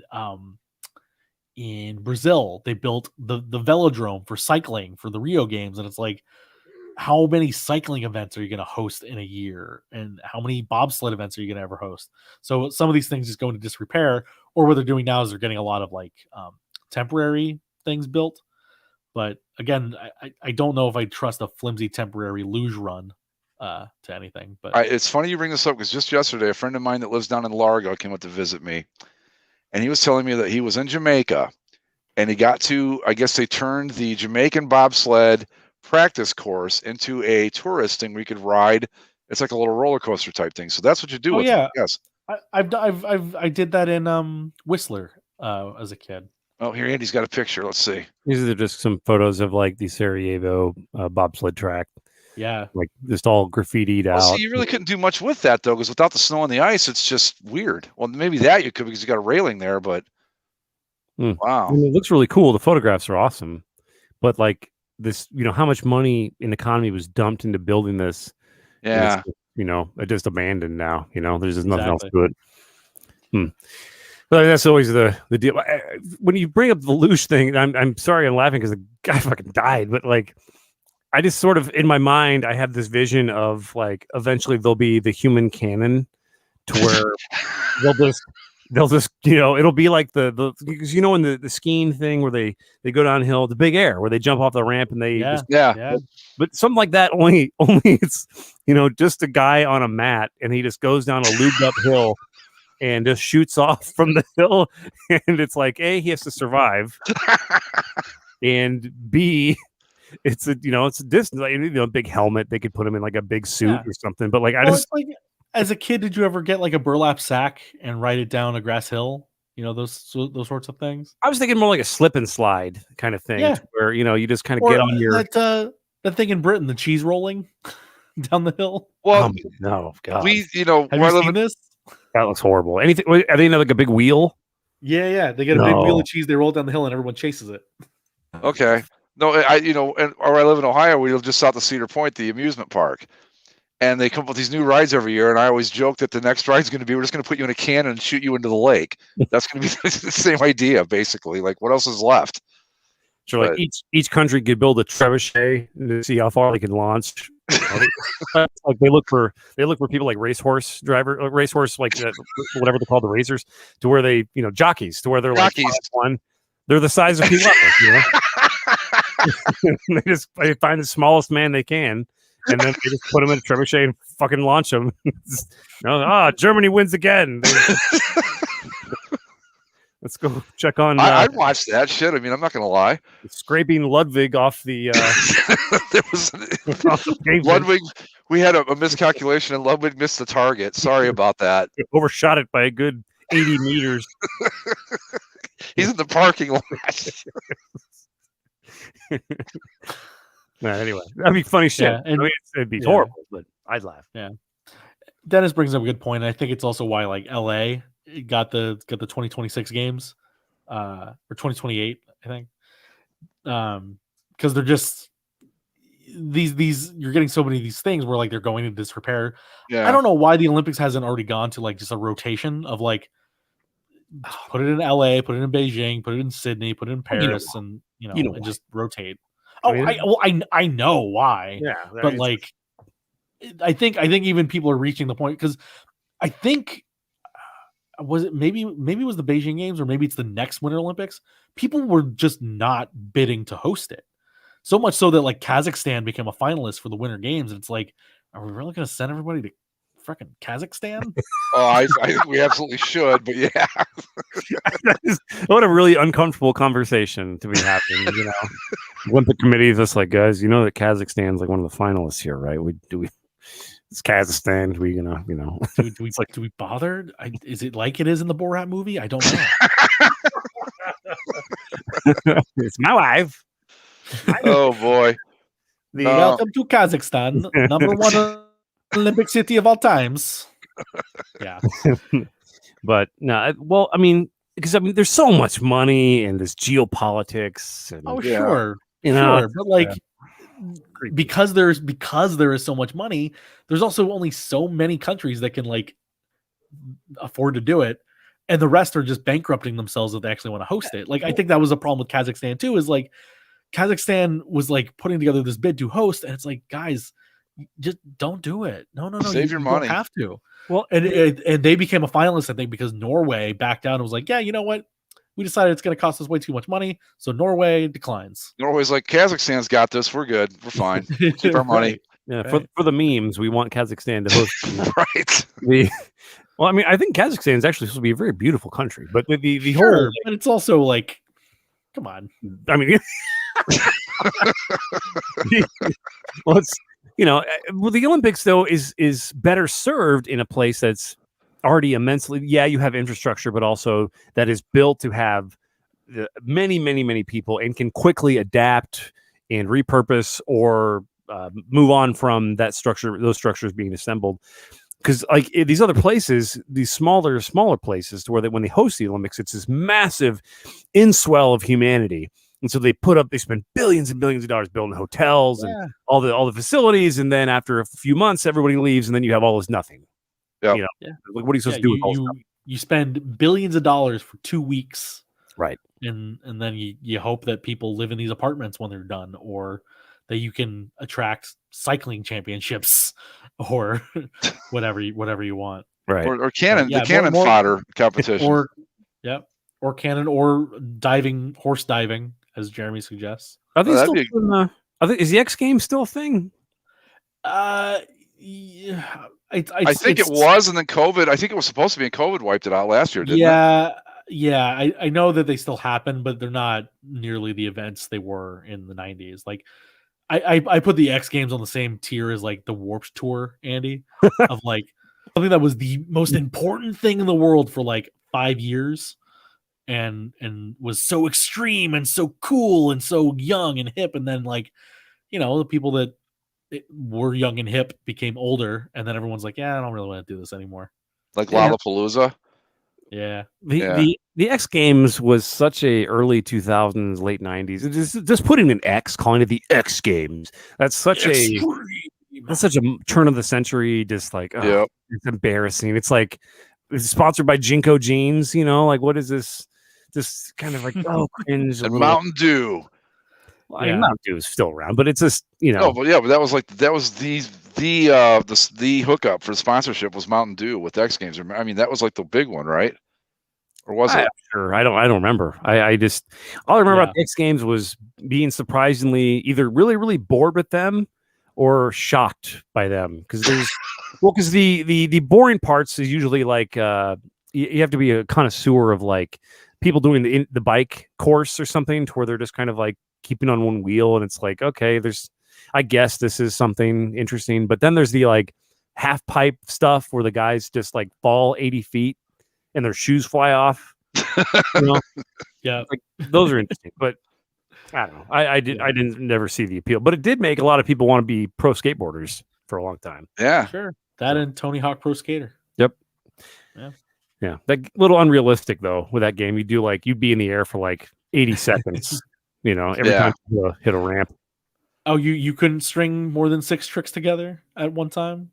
get the combo maker going? Well, that's the thing, is that people play the game and think that's what real skating was at a professional level, and then you put it on and you know Tony Hawk does a 900 or whatever, and a crowd loses their mind. But people who play Tony Hawk's video game are like, "What is that? He's spuns." Yeah, this guy sucks. Speaking of, like, I know the Ringer does this sort of crap all the time, and like maybe don't take these tournaments that they have seriously, but they just had the greatest video game characters of all time tournament. Is it done? Did they finish that?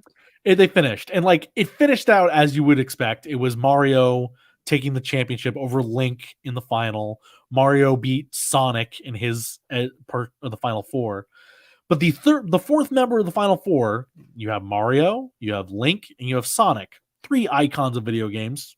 Surely they deserve to be part of that final four. Link had to go up against Tony Hawk. Ugh. And it was like... Wait a minute. Hold on a minute here. Any tournament that doesn't include like Tecmo, Super Bowl, Bo Jackson. Oh, no. They were in there. This was just the final four. It was like a 64 character field. Yeah, I know, but I still think Bo Jackson's got to be there. He was. And in the final four. Let me pull up the tournament. Yeah, I'm looking for him now. I'm trying to look for where Bo Jackson is. The damn font is so small on this image. Yeah, it's and like I know it's just like people at a certain point are like, oh yeah, Tony Hawk is a really good skateboarder. It's like, yeah, but if you ever actually played the Tony Hawk games, I spent most of my time not playing as Tony Hawk. So Bo Jackson lost in the first round to Luigi. Oh, I don't know about that. But I lean heavily towards the sports video game, so I'm very biased. So don't take my opinion to be worth anything. Your Elite 8 was Mario, who beat Donkey Kong. Sonic beat Yoshi. Tony Hawk beat Master Chief of Halo, which was like, fuck. Come on. That's a disgrace. And Link beat Pikachu, kind of a toss-up there. I don't know. Yeah, Tony Hawk beat Tony Hawk's run. Tony Hawk beat Tom Nook of Animal Crossing, which okay, fine, whatever. Then he beats Ellie of Last of Us, Okay, yeah, I didn't know what she was from. and then beat Mega Man. Where it's like, no, okay, Tony Hawk, you're having a little Cinderella run here in this video game tournament, but you're not a better video game character than Mega Man is. Like, Well, to be fair, nothing compares to the GTOV. This shit. Right. I don't. Why are they even bothering with this nonsense? yeah, I get it. It's totally, I was following it briefly, probably a round ago or so, and just kind of rolled my eyes because I don't know what it is. Maybe our tournament is just so badass that I just don't. It's the gold standard, man. It's as simple as that. It is. And I just, from major publications, and not that the Ringer is a major publication necessarily, but like it's a big entity, and it's like, don't you guys have anything else to do? Like, can't you think of anything else? Yeah, like us, we've got nothing else to do. No, so. Whoa! What the hell is that? Whoa! I think the drones finally came for Greg. Was that Greg? Yeah, I think so. Yeah, Greg, unplug or something. We went a whole show without audio issues, and then Greg's mic has imploded. Nope, you're still there, buddy. I don't know what the hell's going on, but you have this horrible noise coming out of your high pitched. It is genuinely terrible. Please stop that. He's flatlining. We're gonna lose him. Oh God, Greg, he's muted. All right, Okay. he's muted. Oh, that I think I'm surprised my dogs didn't. I thought that was like, I was afraid that was like a feedback loop in my earphones, and then it certainly wasn't. Like, plus, I have no idea how Tony Hawk. I didn't think Tony Hawk, because Bo Jackson. I figured more people knew Tony Jackson than Bo Jackson than Tony Hawk. Yeah, no. the Ringer has a slightly younger demographic, I think. Guys. Yeah, you're there. Yeah. Okay, you're good. Cool. All right. That was strange. I don't know what Did happened. you hear what we were hearing? I heard it barely. I could hear like a slight squeal, but I thought it was coming from the other end. I didn't know it was coming from me. You may want to edit that out when you go to publish this or whatever. What time? How far are we in? About okay, I can fix that out. Yeah. 90 minutes, pretty much for posterity. Just like, ugh.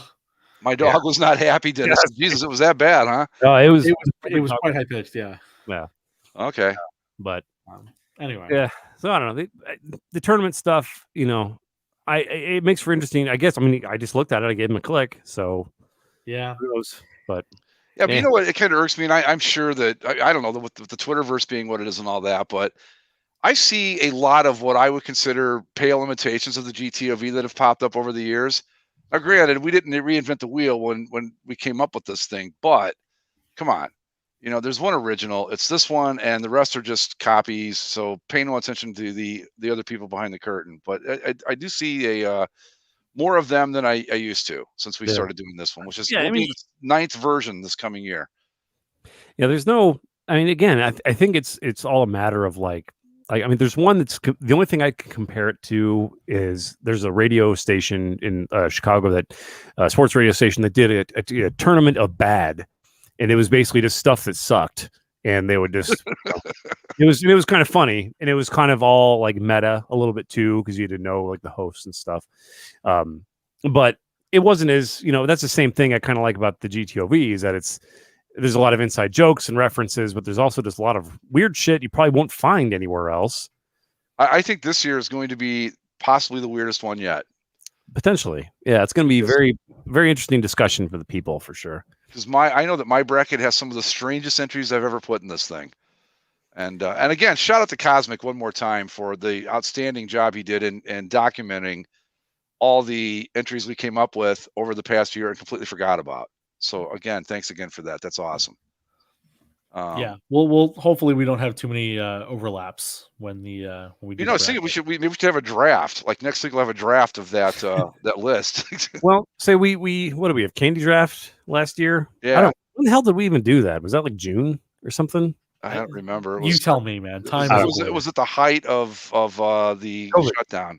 Right. So I don't know. We can't really do candy draft again. I mean, but the draft was kind of fun. That was an interesting little episode. We'll do a draft of the candidates that of our own. Was it after last year's draft? I'm going to do it like after the NFL draft. I'll tell you. Hold on. Yeah, it's site here. There had to be a reason why we did it. It was. I think there was just nothing else going on. Yeah. Hold on, I got to dig it up here. I'll find it in about 30 seconds. It looks like it was from 10 months ago. So whatever be May. Yeah. So right after the NFL draft. That makes sense. Yeah. Well, we can talk about it. I got robbed in the candy draft. I don't care what anybody says. We all felt like we won that damn thing. So that means it's a good draft. Well, all three of us except Mike won the draft. Yeah. I know he's not here to defend himself, but Canadian Mike did not win that. Ugh, Mike did not win that draft. What the hell kind of site is this? We don't have the date when the show aired on here? That's stupid. Yeah, don't worry about it. But hopefully Mike is holding things together tonight. Yeah, that's a rough one, man. Yeah. Last thing to talk about, just because it happened unfortunately for us the day after, was Tiger. Yeah, forgot all about crash. I think it's good that we forgot all about it, because while it was happening, everyone was covering it. I think a lot of people were reacting to it as like, oh no, is this our Kobe of 2019 or of 2021? Thankfully, just the broken legs and like a ankle fracture. He was by himself. He didn't hit anybody else. It could have been much worse, but it was like people were ready to put the tombstone up and do their eulogies for Tiger, which is what we got most of the day. But thankfully he's okay. But probably done golfing for a while, at least, for sure. Yeah. A good year and a half. I mean, if he's got like fractured ankles and stuff, that's it takes a while. People were pretty quick to, I mean, not that I'm saying I'm not, but like there was when the news broke, you immediately think of, reckless driving, drunk, intoxicated, drugs, there had to have been something, causing this accident beyond just. If I'm being honest, my first thought was, based on the last time something happened with him, did his wife, chase him out of the house again in the car, and this is what happened. I'm not going to lie. Didn't he get a DUI or something recently, like fairly recently? That I thought it was like 2016. Yeah, and right. So I mean, there's some minor, I guess. Yeah, precedent, and it was because I had forgotten about that, and once that came up on the news rotation, he was pulled over for a DUI for mismanaging his painkillers coming off a back surgery. What was he coming off of just now? A back surgery. It makes you think that, I mean, because it was 7 a.m. He was by himself. There was no skid marks on the road, but there was also no signs of intoxication according to like initial reports from the police and whatever. And like Dennis said, he's driven that road 100 times, and I just seeing the video of where it happened, and it's kind of like, I don't understand how it happened, because you can pick up speed going down a hill and it was off a curve, but like there was no skid marks. He didn't like fight it. Either he fell asleep at the wheel or something, because there's no sign of like foul play or struggle to change course. To be fair though, I mean, he could have lost like a brake line, or a tire could have gone bad on him, and then when you roll it the way he did, it's going to be hard to spot that, because it's not going to be obvious. You know what I mean? Like, it could have been a mechanical problem, is what I'm trying to say, that caused the whole thing. Yeah. Well, you'd think if it was that, Tiger's PR would have gotten ahead of that pretty quick. Yeah. I mean, granted, there's no, I don't know if there's been I dare say postmortem, but there hasn't been like a report on the vehicle's, overall condition, but you'd assume that Tiger wouldn't be driving a damn lemon out there, No. Well, it was a car given to him by the golf tournament, because it was stamped on the side with Genesis and an invitational thing. Because he was driving back to the golf course to do some like promotional video. Okay. So, it was probably hit the median going downhill. Was that a common thing that can happen on that road? So what I thought that I heard I was listening to the radio shortly after it happened. I thought that I heard that road in particular has its fair share of accidents. I mean, it wasn't like this was any old accident. I mean, the car was totaled. I mean, he flipped. It flipped like more than once. Yeah, so he had to have been going pretty damn fast. But yeah, but I mean, he's like you said, he's alive. His golfing career is, secondary right now to everything else. I mean, it's one of those things to where if he like goes to another tournament even just participates in another tournament someday, it's almost like, well done. Like you did it again. Like that's good for you, you know? Yeah. But his days of chasing majors are done. Probably, like, yes. Yeah. But that was the only thing to hang on for was like, can he win another? Can he, go back to the Masters? I think he's tied for like most tournament wins of all time. So, but like you said, if he can just even play in a tournament at some point, at that top level in the rest of his career, then great. But man, I just remember being in junior high school when he was at his peak, and even then they were just talking about how he's going to smash all these records and he's the best ever lived to golf, and it just shows like how many years he lost to scandal and to fame, just a strange career that guy's had. Let's see. Hawthorne Boulevard has multiple escape lanes on it for when your brakes do go out. So that tells you what you're dealing with. Huh. So it doesn't sound like an easy road to drive under the best of circumstances. No, steep downhill on a curve. Yeah, well, that things can go sideways quick. I mean, God hope that he wasn't, but he could have been texting while driving and not paying any attention. Could have been on the phone. Could have been a million different things. If he was on the phone or doing something like that, then the PR department's not going to bring that up because people are going to go, "What the fuck were you doing, texting and driving?" and blah blah blah. So who knows? But I know it looked pretty rough. Yeah, but again, to reiterate, as we've all said, just very good that it wasn't something more that we can't talk about it now and just be like, oh, geez, really dodged a bullet there. But because there was a lot of misinformation early on of like they had to use the jaws of life. It's like, oh no, they just had to use an axe on the windshield and yeah. Well, that's the sensationalism we all wanted. It's the acts of life, not as important. Yes. Well, before we close out, boys, I just think we got to throw in how good did the Wild versus the Kings look the other night? I got to pull it up, baby. That was good stuff. Oh my God. The revert I think of any jersey matchup we've had, let alone the reverse retro matchups, just the amount of color that game provided. Spectacular. The bright green, the bright gold against the Kings and the bright purple on the I don't think the Wild look terrible in their normal getup, so I'm not as strong an advocate for them going to this full time. But the Kings need to sign the paperwork and get everything done, and this is their new look going forward. End of story. It's just fantastic. I think it really is a shame that they won the cup and what they did, because otherwise, I think they would have been able to switch at a certain point. Because even when they won the cup, like they were in the transition of. I believe they were still in the transition of those were still their thirds, if I'm not mistaken. Or no, I guess they might have had the matching set by then. But either way, it was right at in the middle of them going to the full silver and black full time. It just a shame that they're stuck with the lines going down the sleeves and the dumb home plate logo and. Whatever you want to call it, the home plate, the pencil. I'm pulling up some images here. Just an outstanding looking contest here. Unbelievable. One here. And yeah, there you go. Here. Yeah, like Dennis said, that was the year that the white. I think that was the first year of the white, if I'm not mistaken, and the purple and silver had been relegated to a third. But yeah, just look at how that. good that looks, man. That's fucking fantastic. Like color. It's not just a black team versus a white team. It's purple versus green. And those Kings uniforms are just unbelievable. They're just beautiful. Yeah, looks terrific. I mean, the Wild. I mean, yeah, the crest is whatever, but I love the numbers, man. I love the yellow number with like the deep drop shadow or whatever it is. It's this looks good. And the Kings, though, the Kings just need to. Somebody needs to smack them and tell them, like, just drop it, make the black and alt or something, and just throw the black in the trash and go with this, man. Be done with it. Even do the Lakers thing and do gold, like for your I guess it'll be your road jersey now, if you want. No, the NHL wouldn't let them do that.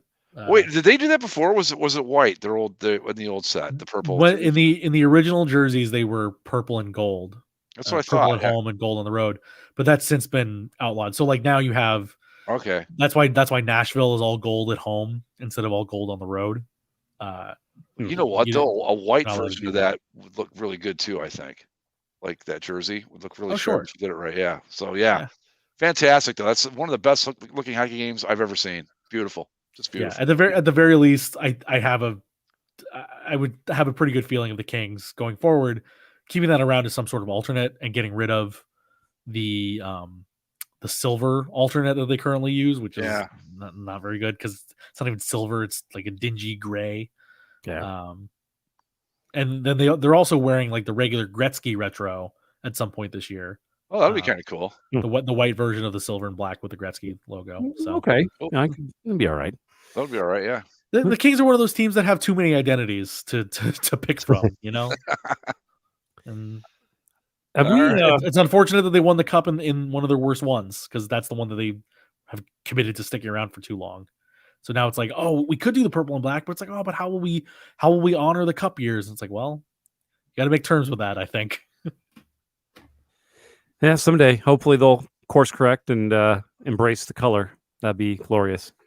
And the Wild too. I hope this is a stepping stone for them to like get somewhere acceptable and figure out who and what they are. And for all the people that are like, they just look like the North Stars. Well, yeah. Well, no shit. North Stars had a good look. I don't know. It looks that uniform matchup was like when me and Zach when we were putting it up on our group text, it's like, it's a fine wine, this kind of savoring. Yeah, it was. Yeah, just bright colors. Yeah. It's so good to see. That's why, like, there's too many teams in the NHL that lean into, especially if they have like black accents. Like if black is their second color, they lean into having that on the jersey a little bit too much, and so we get these kind of darker, dingier looks. Even if they're paired with a brighter color, it's like, no, this is the way to do it. Lean into it. Like I would love for the Ducks to go orange full time. I would love for the Kings to go purple full time. What other team? Like the Senators. I guess the Senators look okay in black, but yeah, with the Senators, we just have to be happy with what they have now. Just be grateful. It's true. It's very true. I just like green and gold just looks killer to me. I mean, but you know, like my Toledo Gold Diggers, the original ones from the IHL, that's what they wore too. So I'm kind of partial to that color scheme, but yeah, well, you know what though? You would think the IHL, the old Iron League, would be like dingy, but I remember them playing like the green and gold versus basically it was Edmonton's orange and blue. I think Saginaw wore that. Very colorful league, but yeah, I'm with you, Zach. The brighter, popping colors, the better. Same. Yep. Especially against the black ice, or the white ice. Just let it be bright. Yeah, it looked great. It looked fantastic. But anyway, should we wrap it up, fellas? Yeah, sounds good to me. All right. Well, again, Mike, we are so sorry to hear about Rampage. It's a terrible thing, but you know, it's just time, brother. That's all you can do. Yep, we're thinking of you. Yep. And we will see you all next week. And we've got the GTOV selection show coming up 2 weeks from tonight, so that'll be fun too. Yeah, give your dogs and cats and pets a big hug and a snack tonight, and embrace it. And I'm going to tell you too, if you've got a minute or two and a couple dollars to spare, throw some money at one of your local animal shelters so that we can keep rescuing these animals, and they'll find good homes like they did with Mike and me and with Andy and with Zach and everybody else. So there you go. Well said. All right. So follow us on Twitter at Basically Sports. Subscribe via Apple Podcasts, Spotify, Stitcher, and wherever fine podcasting is sold. We will see you next week. Why don't my phones play? Come on now. Nope. Try again. Fuck. It won't play.